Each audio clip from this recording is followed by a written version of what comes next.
everyone, and welcome to the Entrepreneurship Club, the College of DuPage Entrepreneurship Club. My name is Peter James.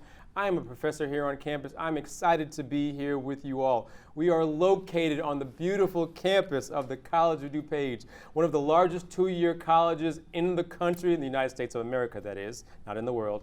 At CODEC, the College of DuPage Entrepreneurship Club, our goal is to expose students and local community members to entrepreneurs and small business owners. By them sharing their story, we'll show how entrepreneurship is actually an option when your education is complete. So of course, as I mentioned here, we're on the College of DuPage campus. We are the Entrepreneurship Club studio audience. Can you give yourselves a hand, please? Yes, we have a studio audience, and we bring entrepreneurs from the local community to you guys here who are watching also in YouTube world. So thank you all for being here. We're excited for another show. This is the second show of our fall semester 2019, and it's actually a pretty day. It's a good time to be an entrepreneur for sure. But we got a special guest today. I am so excited for him. I'm so excited for our audience because we have Moe Mitchell in the house. Moe, how are you, man? Good to see you, dude. How are you doing? Yes, give me a hand louder. You got not a standing O, but you got an O. Moe, you're a college student. Yes, I am. Where do you attend college at? I go to North Central College. Wow. How long have you been at North Central? So it's my senior year, so it's going to be my fourth year. So nice. Were you ever part of an entrepreneurship club like this at all? Not in the beginning. I wish I got more invested into getting in part of more of the entrepreneurial ecosystem at an earlier stage. Sure. But after about sophomore year, that's when I really got invested into the entrepreneurial ecosystem and really being connected and networking. So before I dive into your business, I want to see how that transition happened when you said your sophomore year. So what made you think about looking into entrepreneurship overall? Yeah, I mean, it's a long story, but I mean, in terms of I really started more so in part of entrepreneurial stuff as early as middle school, so buying and selling products. I still do it to this day. Nice. And then in high school, I had my first job. I worked there for a couple of months. I quit. I absolutely hated having a boss tell me what to do. So I started a lawn care company, and now we're here where I'm doing a lot of other things. Wow. So first of all, I love the story for sure. Tell us the name of your company. Yeah, it's my company's name is Moe's Lawn Care. Moe's. I like that. It's very unique. Yeah. Still different. I would have known that with Moe. But how did you get started even into the landscaping and the lawn care world? What was that process? You said you mentioned products. How was that transition over into lawn care? What was that like?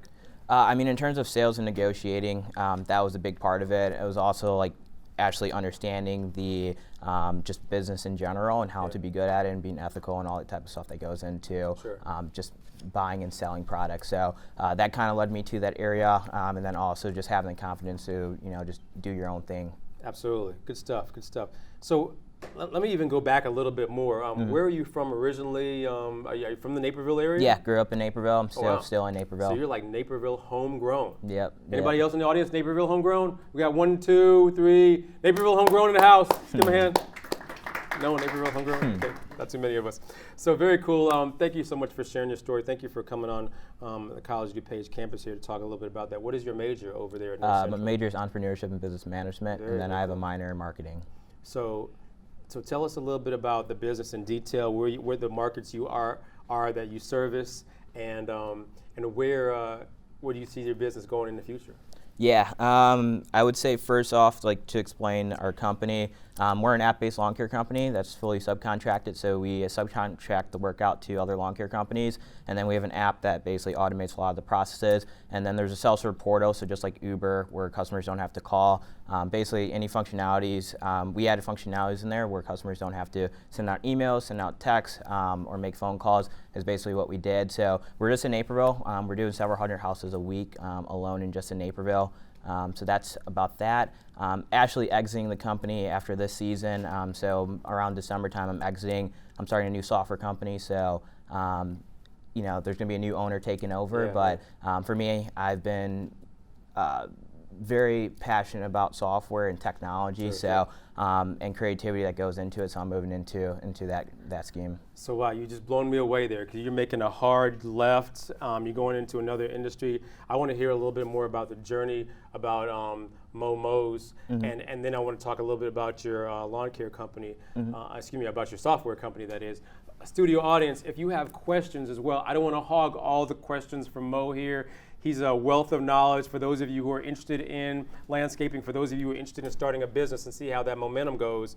I'm very interested in that, and I know our audience is for sure. Tell us about a little bit more about this lawn care. How, do you just focus on Naperville residents? Is it specific types of residents you're looking at, houses? Are you, is it a certain area as well? So I guess I'm asking about your target or your niche market.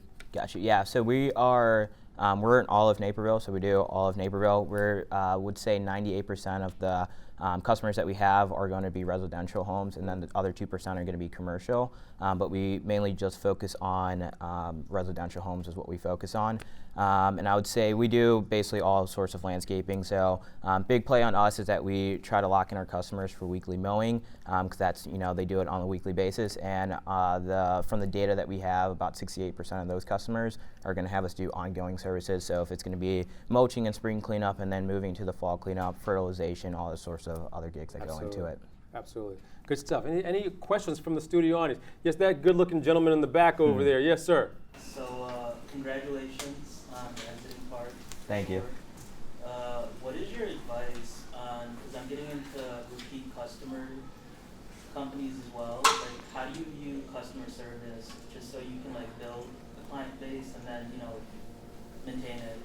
Yeah. That's good. Customer service relationships, how do you establish that? Yeah, I think that this is a big part, especially when you're going on to ongoing services or sending out ongoing products to customers. And so making sure that you're really taking care of those specific customers. And so you're trying to minimize as much risk as possible. So if there's going to be any issues with the customer, making sure that doesn't happen. But at the end of the day, you're running a company. So if those things do happen, making sure that you're resolving the issue as best as of your ability. But making sure that you're really always taking care of your customers, not just saying, oh, I had this customer for 2 years. I'm not going to take care of them. Don't ever do that. Always make sure you're focusing on great customer service, because that of you taking the time out of your time to take care of that customer and going doing the extra step to make sure that they're happy, those customers are going to keep requesting additional products or services, and then they're also going to be referring them to other people as well. That's good. That's good stuff. That's good stuff. Yes, we had another question. Yes, sir. Yeah, tell me about exiting your company. Did you have that strategy when you started? Again, I started the company my sophomore year of high school. We weren't nowhere. We didn't have tech. We weren't subcontracted, none of that type of stuff. My sophomore year of college is when we built out our tech. 3 months after building out the tech, I decided that I'm going to exit the company my senior year of college and focus on the software end of it. So that was when I decided to make that decision, was after 3 months after building out the software. Because for me, I was like, I'm going to build, at the end of the day, I'm planning on building big companies. And so if I'm going to do this, then we're going to have to move horizontally, move into different markets, such as go into Aurora, then get into Indiana, all these different markets. And when I looked at it in the scheme of what I'm passionate about, as well as what's going to be the best option in terms of scaling the company, moving to the software end made the most sense. So, where'd you go to high school? I went to Nico Valley. So. Very cool. Very cool. With Jared over there. Hey, so. Jared, what's going on? And so, the software end of it is primarily the, especially when you say tech right now, are you talking about your app and stuff? 'Cause I did go on your website. It's very technologically savvy. It looks like they can download your app for sure, and also request lawn care via the app. Yeah, any adjustments that you need to do on the lawn care side is basically done directly on the platform. So you don't see too many landscaping companies who have an app, first and foremost. So what made you think that was going to be a thing? Yeah, so my freshman year when I was running the company, when we started subcontracting the work out, my whole thing was that we're in a very saturated market where everyone's doing the same thing. So my thing was, how can we innovate? How can we be creative? And so basically the whole entire year, I was basically writing down anything in terms of if we had any complaints from any customers, any feedback that we got, anything that I can think of that we can use in order to build out a better business. And so at the end of the year, I had all this stuff written down, and then I had stuff like we had a customer with the Ring doorbell that wanted us to ring the doorbell every time that we came out to send them a notification that our guys are out. So I'm like, all right, well, push notifications is a good thing. Then we're like, oh, our crews are skipping houses. Well, we need a system that's way better in order to keep them organized and make sure that they're not making mistakes. So when it got down to it, I was like, why not just build out an app?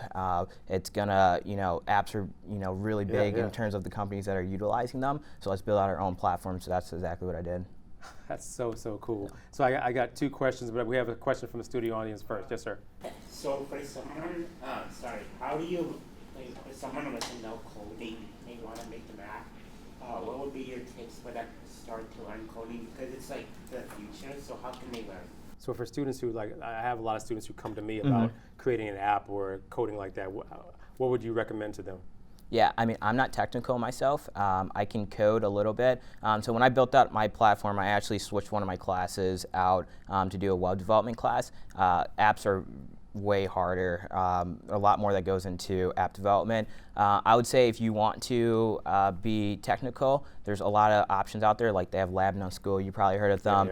There's a lot of resources online on Google, all over the place. But I've heard a lot of good feedback on Lab Note. I've done research on them, but there's a lot of information that you can get on Google and all over online. So I love the fact that you figured out how to, in a saturated market, as you just mentioned there, as in landscaping, because everyone's a landscaper, you kind of carved out your niche based on your customer feedback and what the customer needs were. And now with the app and with this being able to push notifications to them, you've created something, and now you're very successful with it as well. Can you give us some idea about how busy you are? Yeah, so I mean, in a given week, we do anywhere from 200, like right now we're doing about 200 houses a week. It's fall time right now, so it's a little bit slower. Summertime, we're doing closer to like 300 houses a week is how much we're doing. And a really nice thing about it, and also a reason why I move into the software end of it, focusing on that, is my back end system is automating a lot of the processes. So for me, my given weeks for running my company is about 5 to 10 hours. The remaining time for me is the new software company. And so that's the big thing is, focusing on the creativity side to where I don't have to, have other people in the office that are doing the work, as well as, keeping it super convenient for our customers, for our crews out there working, and then for me as well. So. Yeah. We had a question over here. Yes, sir. How are you able to, so I know, North Central was on trimesters before, so I know you're moving quick, 10 weeks, like class after class. How are you able to manage your company while taking your classes? Yeah, so we actually, this year we changed to semesters, which is a lot more slower, which is nice. But a big thing for me is, basically all day long I'm working, so I hate to admit it, but in class I'm working. Hopefully no professors look at this, but yeah, in class I'm working. And then as soon as I get out of class, my office space is actually on campus, so I just go straight back to work as soon as I'm done with that. I actually wrestled for my first 3 years. I'm not doing it this year because of my starting the new company, but I wrestled. I would be at tournaments, I'd be working at the same time. So it's just, it's different, but figuring out how to, when you're an entrepreneur, you have to hustle, you have to figure things out. It's a lot of time that goes into it, but you just have to figure things out. So for me, I'm not, in terms of how I am as a student, I would not want anyone replicating what I do, because I study for my exams. I study last minute. My papers, I do it last minute. But it's a system that works for me. But he also said 5 to 10 hours. He's kind of gotten it to 5 to 10 hours where you're managing the landscaping thing right now because of the automation. Yep. So that's kind of cool for him to be able to do that and work on your new software company now. Absolutely. Yep. Good for you. Question, yes. Yeah, I was wondering what resources you utilized when you first started your business. Yeah, this is something I think about all the time now. So when I did it, it was a lot of just me figuring out like the hard way. So I did everything myself, which was, I don't recommend that to anyone, but that's what I did. And then it wasn't too, again, about my sophomore year when I really started to get help from other people. So I got my first mentor my sophomore year. That's kind of what was an eye-opener for me on the importance of having a mentor and having other resources that can help me out. So how many people are in your circle right now, whether it's mentors, circle of friends? How many people do you rely on for advice, guidance as it relates relates to that. Yeah, so I don't know if any of you guys heard of Future Founders. Yeah, it's an accelerator program, so I'm in their fellowship program. So that's a big one. There's the CEO, which is Katie. She's a big help for me. So whenever I need something, I basically email her, and she's there for me. My developer, which is Kevin Bolger, he's a big help for me too, especially with me not being technical. I understand product side very well and user experience very well, but in terms of the coding, not so much. So, I mean, he just sent me a text before even walking in here. He actually feels like he's in my company, so that's a big one. And then on my board of advisor, Chris Burrows, who is for the software company. He's been a big help for me since my sophomore year as well. Awesome, awesome. Katie and Future Founders is a friend of College of DuPage and our entrepreneurship stuff going on here. They're a company that's in downtown Chicago, and they want college students and even high school students who are entrepreneurial to come partner with them. And they have a program which will help you walk you through your venture as well. So did you, with your landscaping company, did you go through their program as well? Yeah, so they have a variety of different ones.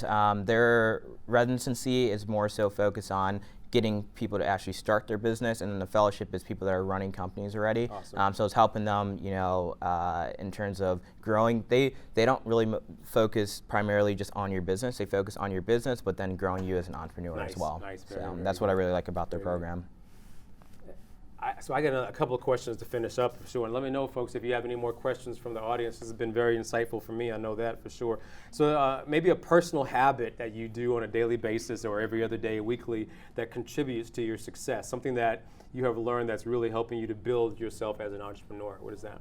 Yeah, I mean, in terms of habits, kind of just waking up every single day, kind of what I always do is, I'm very goal driven, so I kind of always wake up the day and focus more so on positive stuff, and then always thinking about how can I be better as an entrepreneur, how can I make this day very productive, how can I be better as a leader, and all the other stuff that goes into it. So that's what I always do, is I kind of go into just deep thinking first when I start up the day. In terms of habits, it's more so just, won't say that I have a specific things that I do on a consistent basis, but I always make sure that I have my schedule that's always filled up. I love chaos. I love having a very busy schedule, so always making sure that my schedule is very organized. So having that, and then going and taking, just going by the day, basically. Good for you. You love chaos. That's good. I love that's that, good. yeah. Good for you. So, if there are no more questions from the studio, we got like 3 questions. I just said that. I actually teased them a little bit. Yes, sir. Yes, sir. In the future, will you think of providing additional services to combat the seasonal sales? Good question. In the wintertime, it's hard to do landscaping here in Chicago. What might you do in the future? Yeah. Yeah, I mean, if I was, again, I'm leaving the company, but if I were to be staying in the company, I would definitely be moving into like snow removal. But for what I've done in the last couple of years, it's not so focused on increasing sales. It's been on preparing us for the next season. So all of our marketing material, social media posts, and all that type of stuff is all created in the wintertime. All of our iterations to our platform is done in the wintertime. Basically, once we get to the springtime, we have everything ready to go. We're just executing on it. But if I were to stay, it would be focusing on snow removal. Yeah, good stuff, good stuff. Yes, sir. How many employees do you have, and how much annual income you bring in? I would say we have about 15 subcontractors that we have with us. In terms of income, I'm sorry, but I cannot say that. So. I'm sure you could talk with them offline a little bit. I'm sure you might be able to at least give you let me come here, then we got another question over here. Yes, ma'am. What would you recommend to somebody who's looking for a business lawyer? A business lawyer?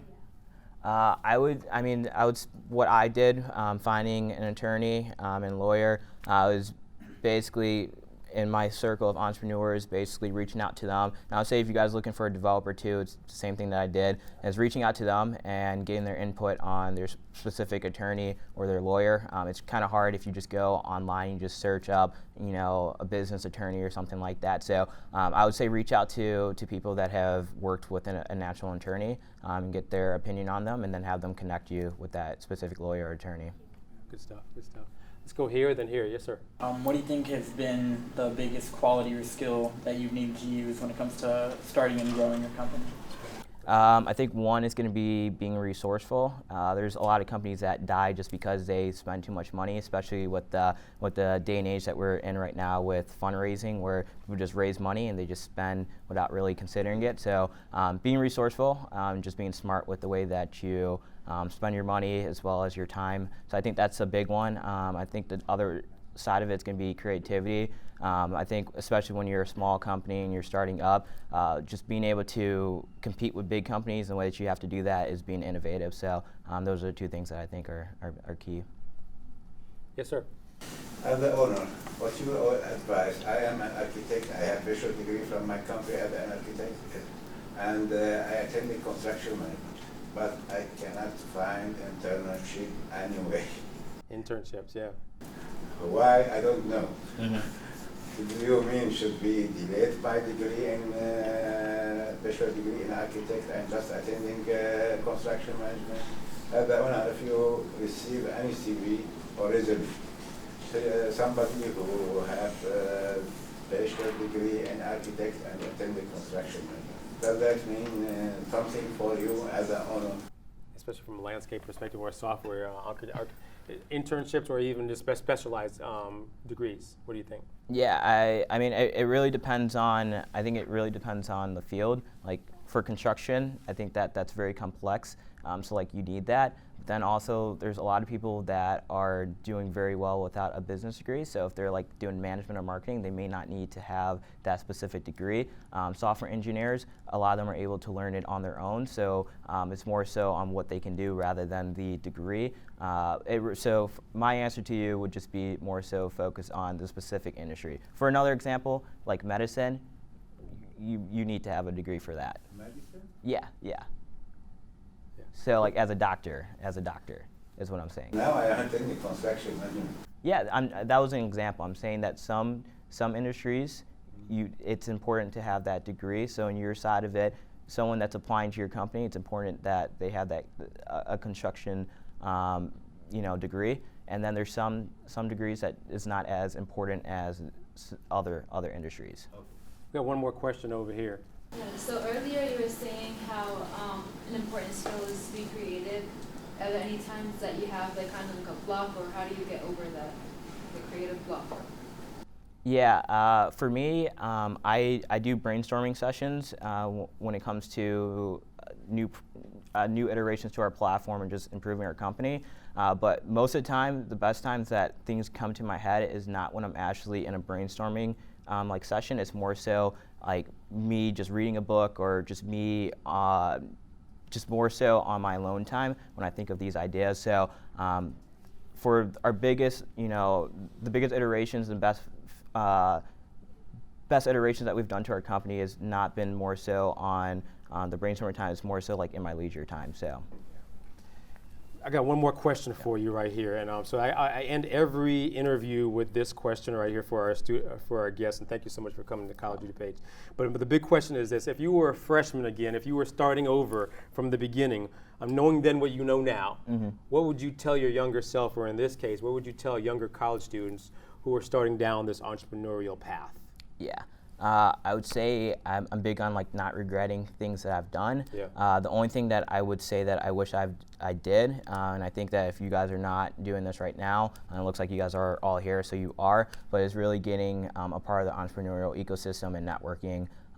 And especially if you're not like doing anything right now and you're planning on starting a company, I think it was you that said it at the event where you just said like just sell stuff. Yeah. And I think that's a big thing is if you're not doing anything, that's a great way to learn how to do sales and marketing and all the other stuff that goes into business. Awesome. So folks, this concludes our questions right now, and actually this concludes, let's give our guest a hand. And I want to thank you all for coming to this next episode of the College of DuPage Entrepreneurship Club. And for those of you watching on YouTube, thank you for joining us. Also for those of you here in the studio audience and those watching, don't forget October 18th is the deadline for our pitch contest to be a contestant in our pitch contest, which is going to be on November 20th of 2019 right here on the College of DuPage campus. Thank you so much, and we look forward to seeing you next time.